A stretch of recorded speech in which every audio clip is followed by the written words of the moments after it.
SMA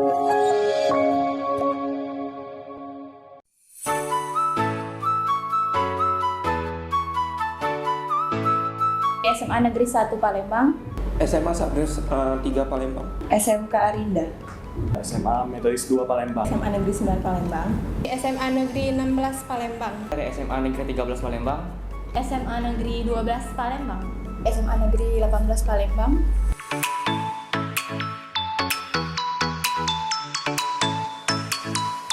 Teknik Informatika, Saya di sini mengambil jurusan manajemen. Teknik Informatika, Sistem Informasi, Akuntansi. akuntansi, Sistem informasi itu prospek kerjanya terjamin untuk masa depan, apalagi di berbasis teknologi. Karena saya suka berbisnis dan saya akan mendalami ilmu manajemen. karena prospek kerjanya bagus. jurusan ini sangat dibutuhkan di dalam lapangan pekerjaan. Sesuai passion sih. Karena suka bagian akuntansi.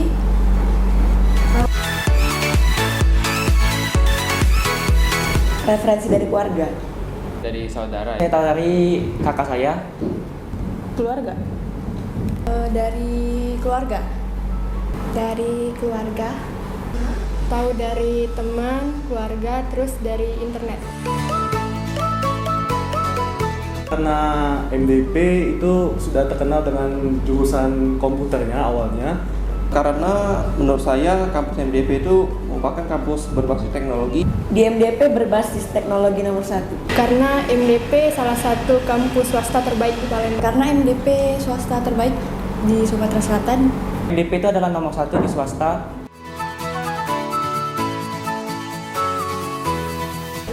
Keren. Terbaik. The best. unggul, MDP terbaik. teknologinya juara.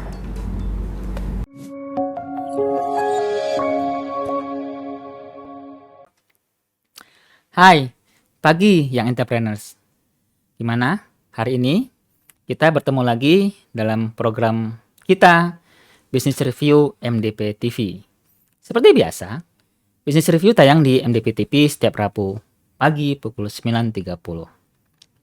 Hari ini cukup cerah di Palembang, ya. Jadi kita akan membahas tentang yang cerah-cerah, yaitu mengenai financial technology. Seperti sudah kita ketahui, dunia IT, dunia digital benar-benar sudah mendarah daging, sudah menyeluruh sampai ke tulang istilahnya ya. Jadi semua aspek kehidupan masyarakat dari sisi ekonomi, bisnis, perdagangan, pendidikan, keagamaan ya, semuanya telah tercover atau telah berintegrasi dengan dunia IT. Nah, kali ini kita akan membahas tentang financial technology. Di dunia keuangan, di dunia transaksi yang sifatnya dinamis, peran teknologi sangat berperan. Ya, bagaimana orang butuh kecepatan, akurasi, dan juga mempercepat proses yang tadinya lama menjadi lebih singkat dan lebih mudah tentu saja. Bahagia kita telah hadir bersama kita di sini adalah Ibu Faradila Merisa dari Fakultas Ekonomi dan Bisnis Universitas Multidata Palembang. Selamat pagi Bu Faradila. Selamat pagi Pak Anton. Gimana cuaca pagi ini? Cerah, sehat?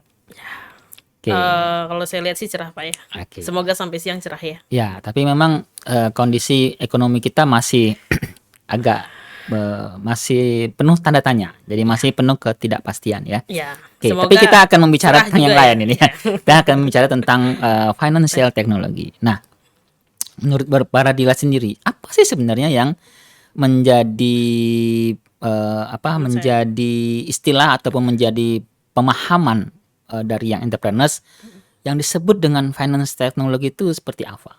Oke. Mungkin kalau untuk istilah finance technology sekarang tuh udah nggak asing ya. Udah mulai terdengar, apalagi kita pernah 2 tahun COVID ya Pak, setelah pandemi Covid ya kan. Pandemi Covid itulah yang semakin apa ya? Bikin Menyuburkan, berkembang ya, berkembang, iya. semakin menyuburkan yang namanya fintech tadi ya Iya. kan. Atau orang-orangnya sebutnya fintech, tapi untuk lebih jelas ada finance teknologi ya. Kenapa ada finance teknologi itu sebenarnya adalah pergeseran sih Pak ya, dari yang kita biasanya melakukan kegiatan tradisional ke modern. Ya, didukung oleh gaya hidup ya, yang semakin singkat ya kan.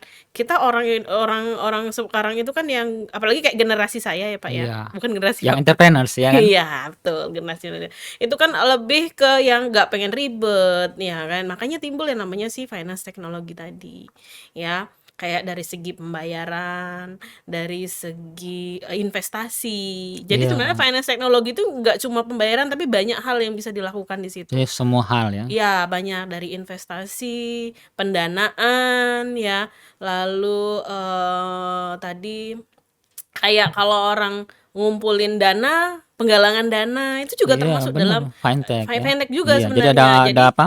banyak Organisasi jenis. yang Ya, memanfaatkan fintech ini untuk bener. pengumpulan dana. Jadi sebenarnya fintech itu banyak jenisnya, Pak. Iya. Ya kan, orang kan sering dengar itu yang namanya kayak PayLater, OVO, Iya, Dana. apalagi ya namanya GoPay Iya. ya. Nah, ya itu orang yang sering dengar, ya kan. Orang oh itu finance teknologi. Iya, tapi kadang banyak jenisnya. Kayak ada yang pertama ada crowdfunding tadi, itu termasuk jenisnya dari si fintech itu. Oke. Nah, crowdfunding itu kalau kayak Bapak tahu kitabisa.com? Ya, itu Nah, pendanaan ya. Ya, enggak, penggalangan dana. Penggalangan dana, betul. Kalau kitabisa.com itu kan termasuk penggalangan dana. Nah, itu termasuk dalam crowdfunding, Pak. Jadi bentuknya hibah, pemberian dana. Oke, jadi Nah, itu. sumbangan bareng-bareng. Iya, kalau orang dulu kan sumbangan tuh harus ke tempat segala macam. Ya, Tapi kotak gunain- amal ya. Ya, benar, kalau di masjid ada kotak amal. Tapi sekarang udah pakai crowdfunding. Oke. Ya, lewat kitabisa.com lagi. Tapi kadang-kadang banyak disalahgunain juga orang ya. Misalnya tapi kebanyakan untuk menggalangi dana. Kayak Iya. yang terbaru ini kalau nggak salah penggalangan dana untuk yang terkena dampak di Malang kemarin ya. Oh, ya Kanjuruhan. Ya, Iya. itu banyak penggalangan dananya juga. Betul, ada. betul. Nah, itu crowdfunding. Terus yang paling sering denger itu peer to peer. Peer to peer. Ah, itu kan nggak sesuatu yang nggak aneh lagi ya. Kayak orang ngomong P2P lending atau peer to peer lending. Jadi peer to peer lending itu basisnya adalah investasi tapi bisa melakukan yang namanya pendanaan. Oke. Nah, kalau di itu kan kalau crowdfunding tadi lebih banyak fokusnya ke penggalangan kayak gitu Sosial. ya, sosial ya. Tapi kalau misalnya peer to peer lending tadi itu invest Bisnis. plus pendanaan. Oke. Nah, ya pendanaan. Terus ada juga yang namanya digital payment. Digital payment ya kayak tadi Yang sekarang bilang sudah ada banyak, OVO, Shopee, PayLater ya, GoPay, Link Aja, Dana, dan ya banyak lah pokoknya. Banyak sekarang Jangan-jangan kalau di handphone Bapak itu pasti Ada semua. ada semua. Nanti ada semua ya kan. Nah, ya itu sama kayak saya juga pakai. Kenapa? Orang itu sekarang larinya ke situ. Berarti kan ada manfaatnya Iya. fintech itu kan. Ya tadi selain kemudahan memperoleh dana ya kan, terus juga kemudahan dalam pembiayaan, Oke. ya pembayaran. Dan juga gaya hidup mungkin ya. Ya, lebih ke gaya hidup sebenarnya. Kebanyakan orang itu kan kalau sekarang itu kan kalau di dompet itu mungkin cuma selembar ya uang. Iya. Mungkin untuk istilahnya itu ya nggak terlalu banyak lah ya kalau Parkir lah paling. mungkin lah ya. Kalau zaman dulu tuh kan kita harus ke ATM ambil duit Iya. banyak gitu kan, pegang banyak. Tapi kan nggak perlu, lewat handphone ya kan, kita tinggal tap aja udah langsung melakukan pembayaran. Sama kayak bayar listrik, nggak harus ke counter ya. Iya. Ke mana ya? Pakai Ke HP aja bisa, pakai Iya, Tokopedia ya. malah bayarnya sekarang utang Pak orang Oh, kebanyakan. boleh juga ya? Iya boleh kan, karena pakai PayLater. Nah kan itu disebutnya nanti PayLater tadi. Jadi kan dia tergabung di situ. Nah terus yang namanya ternyata fintech ini ya itu bukan hanya untuk gaya hidup dan segala macam, tapi juga menolong. Oh, Punya oke. manfaat lain ternyata ya untuk pembangunan ekonomi Indonesia lebih Gimana tepatnya. Contohnya gini, UMKM nih ya. Oke. Kan kemarin kita habis Covid nih, ya kan banyak UMKM mungkin yang tutup, ya kan, atau yang sulit untuk mendapatkan pendanaan. Ya. Karena UMKM itu kan lebih banyak susahnya itu adalah Oke. di mendapatkan pembiayaan ya Pak Berarti ya. ini ngomong pinjol nanti. Belum, Belum. enggak pinjol, tapi peer to peer lending Oke, tadi. masih ya? Iya, peer to peer lending itu kan sebenarnya itu tadi investasi dan pendanaan. kayak contoh nih kalau yang terkenal tuh kayak Amarta itu ya. Oh iya, betul, Modalku betul. mungkin Bapak pernah dengar Betul ya. ya. Jadi Nah, kita itu kan bentuknya adalah kita saling invest kayak tapi bentuknya betul. ke mereka itu adalah pendanaan. Kalau Iya, iya. saya pernah dengar itu apa ya namanya? Kita berinvestasi itu bukan cuma untuk kita tapi untuk akhirat. Betul. Nah, itu kalau kata orang Jadi gitu, Pak. gotong royong ya. Iya, bentuknya kan gitu. Jadi kan kalau misalnya nih kesulitan apa ya namanya Ada yang ribet proses di- pembiayaan itu kan panjang ya, Pak Kan ya. terkenal sekali kan misalnya UMKM itu susah untuk mendapatkan dana dari Iya. perbankan dan sebagainya, maka itu yang muncul. Iya, nah itulah yang muncul tadi. Jadi kan semua tuh bisa didanai, istilahnya kayak Oke, gitu. oke. Misalnya punya warung, punya Usaha kayak kecil, usaha industri ikan cupang kecil. gitu kan, Iya, itu termasuk kan betul. banyak tuh Pak ya, yang kecil-kecil itu ikan cupang Iya, gitu ya. iya, iya. Itu kan juga termasuk UMKM Pak, Iya. cuma memang dia punya Karena- modal yang sedikit. Iya, karena kita mau dana Betul. sedikit pun sejuta-juta kadang-kadang kalau ke bank kan ribet, mending ke Ribet. situ. Nah, Iya. ya makanya itu. Oke, oke. Jadi kemudahan proses dari pendanaan itu tadi yang bikin fintech ini. Menjamur. Iya, bukan menjamur sih, lebih diminati Oh ya. sama UMKM sih Pak. Nggak lebih ribet itu. ya. Nggak ribet gitu. Itu. Jadi kita bisa berinvest, kita bisa ngelihat siapa yang kita investasikan, orangnya siapa. Paling nanti kita bisa lihat kira-kira nanti kita bisa dapat dana kita tuh kapan. Iya. Nah, kayak kita Kapan istilah cairnya balik kan? dari investasinya tuh berapa Oh, iya, lama bisa. gitu kan. Memang ada beberapa mungkin ya pasti gagal bayar tuh pasti ada, Pak. Iyalah, risiko ya. Ya resiko gagal bayar tuh pasti ada. Ya kan, tapi kan itu sudah bisa ada regulasinya. Itulah lewat pemerintah tadi. Oke. Nah, jadi sebenarnya fintech itu maksudnya UMKM itu nggak perlu takut. Malah kadang-kadang inklusi untuk fintech tuh banyak kan UMKM tuh belum kenal. Oh, Nah, iya. literasinya Karena sosialisasinya mungkin, Pak. belum Ya, banyak. sosialisasinya mungkin belum banyak gitu Dan loh. juga masih ada berita simpang siur sana sini kan terkait Iya. dengan tadi yang pinjol dan segala macam kan Ya. kadang-kadang takut nih. Takut, Iya, benar-benar. betul, Ya, betul. merekanya takut gak pinjol. Makanya arah pembiayaan itu kan berbeda, Pak. Iya. Nah, disitulah harusnya ada peran pemerintah sih untuk mengatasi si UMKM itu tadi, ya kan, untuk pembiayaan, pemudahan segala macam. Dan pemerintah juga membantu dari fintechnya. Jadi banyak kegiatan pemerintah itu sekarang tuh udah pakai fintech, Pak. Oke. Kayak kasih bansos, Oh, prakerja itu udah pakai fintech, Pak. jadi Iya. nggak langsung dalam bentuk Ya, cash ya. cash. Kenapa? Karena kalau pernah saya baca ya, pemerintah kayak laporan ekonomi gitu ya tentang sosial ya, kenapa mereka menggunakan itu, pengendaliannya lebih mudah.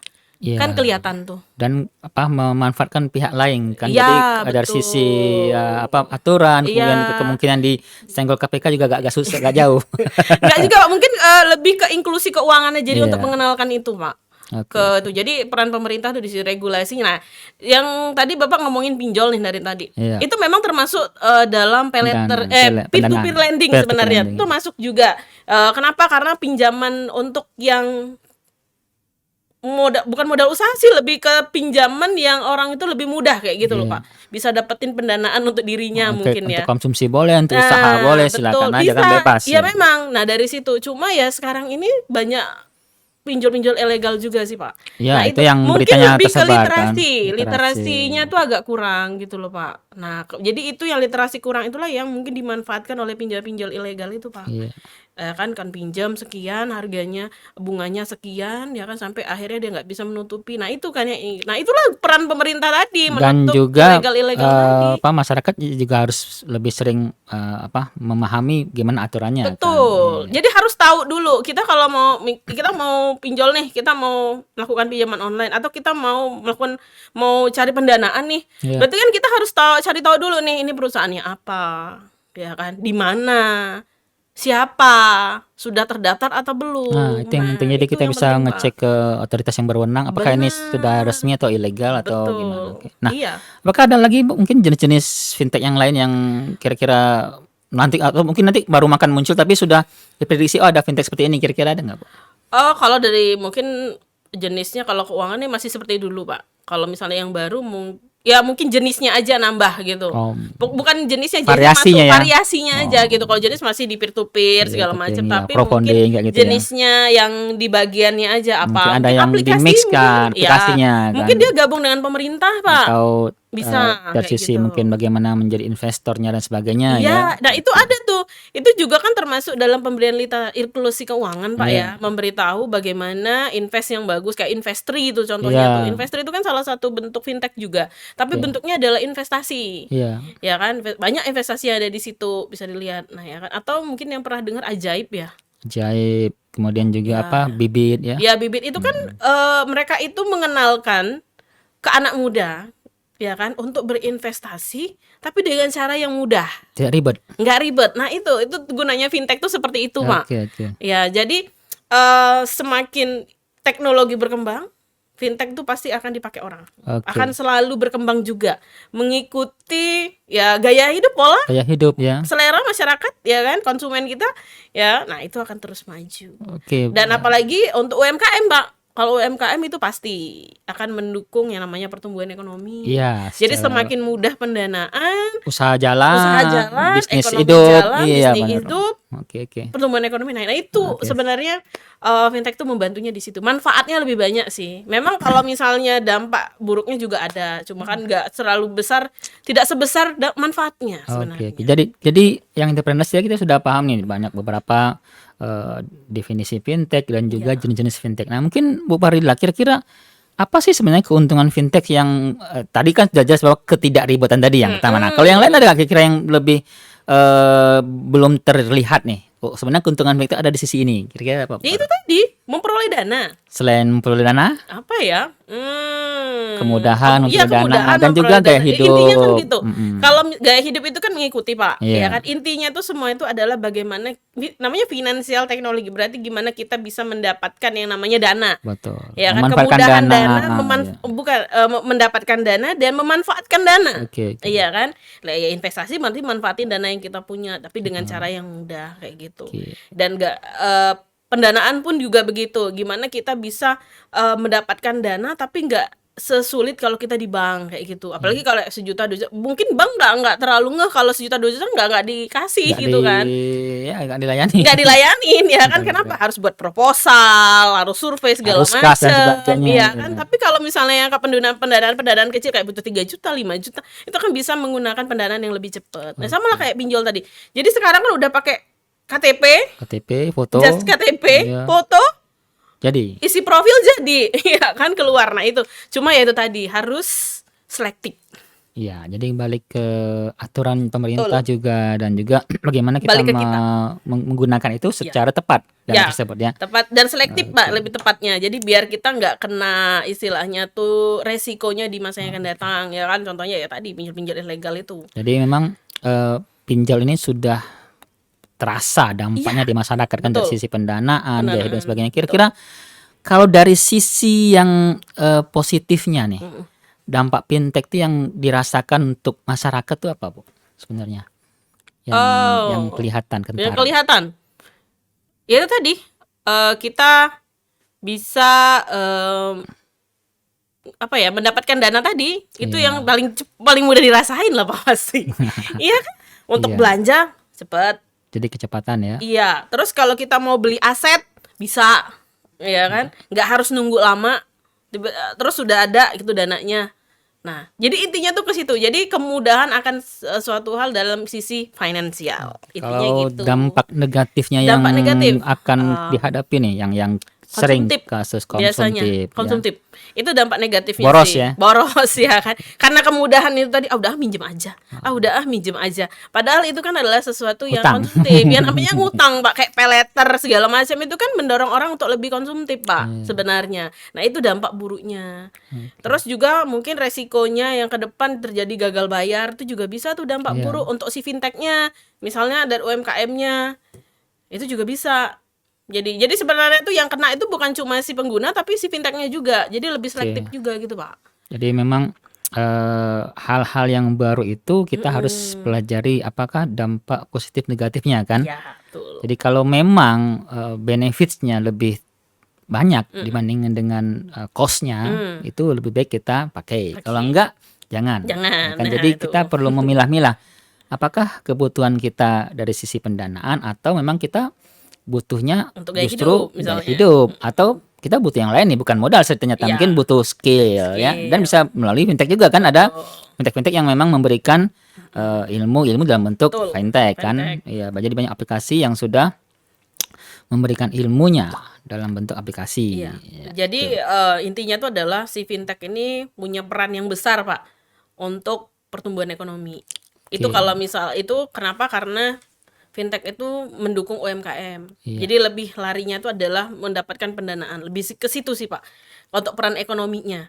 Ya kan? Kalau itu yang misalnya pinjaman-pinjaman pay later itu kan untuk pribadi kebanyakan konsumtif ya, konsumtif, konsumsi pribadi. Tapi kalau ini kan didukung adalah arahnya ke UMKM itu. Apalagi kemarin habis dampak Covid, sekarang pertumbuhan lagi mau naik, perekonomian lagi mau mulai, ya kan, Oke. UMKM butuh dana, Maka mau jalur dapat dana cepatnya kan sulit. ya. Iya, jalur cepatnya adalah dia mendapatkan pendanaan dari sisi fintech tadi, Pak. Oke. Gitu. Sehingga dampaknya fintech tadi semakin diminati oleh masyarakat kan. Benar. Nah, ada nggak tipsnya nih kira-kira kalau fintech itu mau berkembang, apa sih yang harus dia siapkan, dan juga Si masyarakat fintechnya atau si dua-duanya dua-duanya? kira-kira bagi dari sisi Ibu Oh, Pardila. oke. Kalau misalnya dari fintech mungkin lebih ke regulasinya. Oke. Ya kan, kalau misalnya mau tetap mau jadi fintech yang semakin bagus dan terpercaya, berarti dari sisi regulasi, kebijakannya, Dan juga mungkin sumber dayanya ya, selektivitasnya, sumber daya. Iya, nanti kan dipilih tuh ya yang mana UMKM yang tepat, ya kan. Iya. Kan orang tuh takut kadang itu nggak mau investasi ke situ, kenapa? Karena takut terjadi namanya gagal bayar. Betul. Nah, berarti balik lagi ke perusahaan fintechnya harus lebih selektif lagi sama UMKM-nya. Dan program-program yang Iya, mereka tawarkan tuh program yang memang ditawarkan. sesuai dengan Betul, kebutuhan iya, kan. Pak. Jadi ya apakah dari sisi pertanian, apakah Iya, dari sisi tapi memang paling banyak fintech perdagangan, sekarang itu adalah di sektor yang produktif, iya. Pak. Rata-rata memang gitu. Fintech itu larinya untuk pendanaan tuh di sektor-sektor produktif. Produktif tuh ya kayak pertanian, perikanan, ya kan, yang lebih menghasilkan gitu, Pak. Iya. Nah, ya itu yang sekarang didorong arahnya ke situ. Nah, jadi si fintech tadi selain dia lebih bisa selektif mencari UMKM mana yang cocok untuk bisa didanai, ya kan? Tapi juga gimana caranya fintech itu bisa ngasih motif inklusi keuangan ke mereka juga. Iya, Ya kan, betul. kadang-kadang gitu Pak, dia bisa didanain tapi ternyata mereka nggak bisa ngolah dananya. Nah, gimana cara ngolah dananya? Berarti fintech itu punya sesuatu yang bisa nambah literasinya mereka tentang penggunaan pengolahan dana. Iya. Jadi biar tidak terjadi resiko gagal bayar tadi, Pak. Oke. Nah, itu takutnya tuh di situ. Jadi Nah. si investor kita yang berinvest di situ juga nggak takut. Iya. Jadi Gitu. kita punya kepastian ya. Ya, Jadi kepastian. apa- Misalnya nih misalnya nanti balik modalnya 5 5 bulan, setahun. misalnya. Oke. Berarti kita harus 1 tahun gitu. Betul, Jadi harus on time. on time Jadi gitu. tidak ada yang molor ya, tidak ada yang Benar. telat bayar, Gagal gagal bayar ya. ya. Ujung-ujungnya Takutnya gagal sih paham dia. Gagal paham. Iya benar. Ya makanya itu ya, kita juga balik lagi kita juga selektif memilih UMKM mana yang bisa Oke. kita danain. Nah, jadi terkait dengan inklusi dan juga literasi, itu berarti peran pemerintah ya. Ya, balik lagi ke situ. Ada nggak saran kebijakannya. kebijakan bagaimana sih seharusnya pemerintah menyikapi ini atau mengembangkannya seperti apa? Oh iya, oke. Kalau misalnya pemerintah kan bisa melakukan kayak contoh nih, bisa menggunakan akademisi. Oke. Itu kan untuk memberikan literasi Literasi, keuangan ya. kepada para UMKM kan kebanyakan mungkin yang baru-baru. Iya. Ya kan, kadang mereka dalam pengelolaan dana eh misalnya dapat hibah, ngelola dana kan, daripada nanti dananya ternyata tidak tercapai pengelolaannya, ya kan, makanya itu butuh literasi. Balik lagi pemerintah bisa menggunakan akademisi, bisa menggunakan dari fintechnya sendiri, Atau kan ada komunitas, komunitas, ya. kan ada komunitas tuh mereka. Iya. Kayak fintech tuh kan dia punya komunitas namanya forum, kayak forum fintech Indonesia Iya. gitu ya modelnya. Nah, itu kan bisa memberikan bantuan dalam bentuk literasi dan inklusi keuangan Literasi, ke mereka. edukasi dan masyarakat ya. Iya, betul. Jadi kita juga yang jadi masyarakatnya, yang pengguna dari UMKM-nya lah ya. Misalnya saya jadi UMKM-nya, jadi dapat ilmu dari situ. Jadi dana yang kita dapat itu bisa kita kelola sesuai dengan semestinya kayak gitu, Oke. Pak. Nah, Bu Pardila, sekarang terkait dengan tadi ya, misalkan Ibu Pardila sebagai UMKM kan, kira-kira butuh mau ke fintech, ada nggak semacam apa ya, saran atau masukan biar kita bisa masuknya lebih mudah atau lebih gampang, atau gimana Bergabung sih gitu. memandang itu fintech dari sisi UMKM misalkan seperti itu? Kalau saya mau misalnya dari sisi UMKM ya gitu ya. mau bergabung atau gimana maksudnya? Ya, kita mau Oh, kita menggunakan mau fintech tadi. menggunakan si fintech Iya. tadi. Oke. Yang pertama, kalau kita dari UMKM yang pasti kita tahu dulu apa perusahaannya. Oke. Kita mau butuh dananya berapa. Oke. Iya kan? Kita mau pakai dananya sekian misalnya untuk menambah aset gitu Iya. kan ya, atau kita mau nambah produksi. Ya kan? Nah, dari situ kan kita harus tahu dulu perusahaannya legal enggaknya, ya, terus tergabungkah dengan kayak kalau di OJK ya kalau nggak salah, Iya. kalau yang di bawah mengawasi itu ya. Nah, dari situ kita baru bisa ngelihat nih kira-kira udah berapa. Kita bisa buka webnya biasanya kayak contoh web Amarta itu Iya. boleh tuh dicek. Di situ bisa lihat ya UMKM mana yang sudah dibiayain. Berapa Contohnya jumlahnya? berapa? Ya, Iya. jumlahnya berapa? Kira-kira nanti Atau ada nggak mungkin di situ kasih pembagiannya ada bintang berapa? Mungkin ada bintang Pak. Nanti berapa, misalnya gitu. nih ada UMKM yang dia misalnya bintangnya itu dia tuh kayak bukan bintang sih, tapi lebih kayak recommended. Nah, istilahnya gitu loh, Pak. Nah, ya istilahnya isi ini udah berapa kali dapat pendanaan dan tidak pernah gagal bayar, Ya. misalnya kayak gitu. Nah, itu salah satu bentuknya. Contoh, misalnya saya pun jadi UMKM mau gabung sih, saya harus lihat dulu Iya. penggunaannya seperti apa, ya kan, orangnya tadi ya. Kita mau kerja sama nih Dapmian, biasanya Iya, kita daftar dulu segala macam ya kan tuh. Perlu nggak kira-kira Bu Farida pemerintah tadi menjembatani antara UMKM dengan fintech tadi? Jadi pemerintah mungkin punya suatu lembaga mungkin kayak Departemen Koperasi atau UMKM gitu kan, punya semacam link and match. Jadi dia bisa mengkoneksikan antara UMKM dengan fintech. Kira-kira butuh nggak itu? Atau sudah ada jangan-jangan? Sudah ada ya? Pemerintah udah. Ya dari semenjak Covid kemarin saya saya udah baca ya dari webnya pemerintah. Jadi mereka itu sudah Ada forum ya? menggandeng fintech. Jadi untuk kegiatan pemerintah kayak bansos itu udah mulai dari situ. Prakerja. Oke. Nah, itu kan masih Terus yang menggunakan ke UMKM-nya sudah ada? UMKM-nya malah tambah lagi pemerintah kasih. Malah memang targetnya ke fintech, UMKM ya? betul. Malah fintech sekarang malah diarahkan ke UMKM. Oke, Itulah oke, malah bagus. pemerintah itu kan membantu lewat itu. Jadi kan namanya pendanaan eksternal, bukan dari Iya. pemerintah kan intinya begitu, Pak. Nah, dengan kemudahan itu jadi lewat bank, fintech juga kan dari bank juga sebenarnya. Iya. Ya, kaitannya kan ke situ rodanya, ya kan? Apa sih pengaruhnya ya kan ya? Pengaruhnya. Nah, dari Karena situ pendana ya bank kan yang mengelola punya sistem keuangannya kan bank. iya, baliknya ke situ. Tapi dengan kemudahan si fintech tadi lewat dia, jadi si UMKM tadi masih bisa terus jalan gitu, Oke. Pak. Ya, jadi si pemerintah tuh kenapa lebih fokusnya adalah ngasih kesempatan fintech untuk bisa masuk ke sektor-sektor yang produktif tadi, ya supaya membantu pemerintah menciptakan UMKM yang terus berkembang. Oke, menarik sekali ya. Yang entrepreneurs kita membahas tentang fintech dan kaitannya dengan pertumbuhan ekonomi nasional kita. Jadi semenjak COVID sampai sekarang ya benar-benar perkembangannya sangat pesat sekali ya. Jadi kita bisa lihat dari data-data peningkatannya hampir lebih dari ratusan persen. Jadi bisa sampai 230% peningkatan dari yang tadinya sedikit sekarang berkali lipat. Nah, tentu saja ini akan berdampak kepada sektor yang menggunakan fintech tadi dari UMKM dan juga investasi dan sebagainya. Nah, disitulah peran pemerintah diharapkan mampu untuk menjembatani tadi, dan itu sudah dijalankan pemerintah dengan sangat baik sehingga UMKM memiliki peluang untuk berkembang melalui fintech-fintech yang sudah dibeli label atau Digandeng. terdata oleh OJK dan juga di Departemen Koperasi. Oke, mungkin terakhir Bu Faradila, kita sebelum menutup materi kita kali ini ya. Secara umum, apakah fintech ini akan berdampak kepada pertumbuhan ekonomi? Ya. Pasti. Nah, Pasti sangat. apakah dari sisi produksi, ataukah dari sisi investasinya, ataukah dari sisi ekspor impor, atau dari sisi semua sisi? Jadi dari semua sisi semua income Ya, pendapatan betul. kita itu akan meningkat semua. Benar. Jadi sebenarnya fintech itu sangat mendukung Komprehensif sekali. jadi ya. Jadi gini, jadi intinya tuh ke UMKM itu kan tersendat tuh karena modal. Kebanyakan tuh seperti itu. Jadi semua UMKM itu tersendat oleh modal. Fintech hadir untuk membantu memberikan pendanaan. Dari situ bisa menambah produksi, bisa menambah peluang pasar baru mungkin, Oke. ya kan. Akhirnya kemana? Ke pertumbuhan ekonomi, Pak. Oke, jadi, Lapangan pekerjaan semakin banyak. Berarti Iya fintech kan? itu Nambah. sudah masuk ke mata rantai dari siklus pertumbuhan ekonomi ya. ekonomi. Jadi Kalau kita dulu tidak kan bisa orang lepas fokusnya ya. ke bank, tapi kan sekarang lewat fintech pendanaan lebih mudah, dapat modal, nambah aset, nambah produksi, menambah lapangan pekerjaan, otomatis akan naiknya ke pertumbuhan ekonomi, Oke, baik. gitu Pak. Terima kasih Bu Waralila.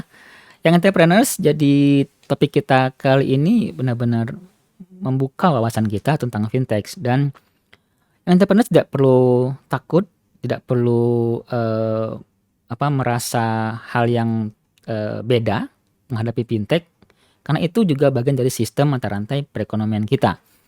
Manfaatkan fintech sesuai dengan kebutuhan masing-masing yang entrepreneurs. Apakah sebagai investasi, pendanaan, ataupun juga sebagai kita untuk mengembangkan arus kas di masing-masing usaha. Sekian materi kita kali ini. Terima kasih sudah menyaksikan program Business Review MDP TV. Jangan lupa subscribe MDP TV. Sampai jumpa lagi kita pada tayangan berikutnya. Terima kasih. Tetap semangat.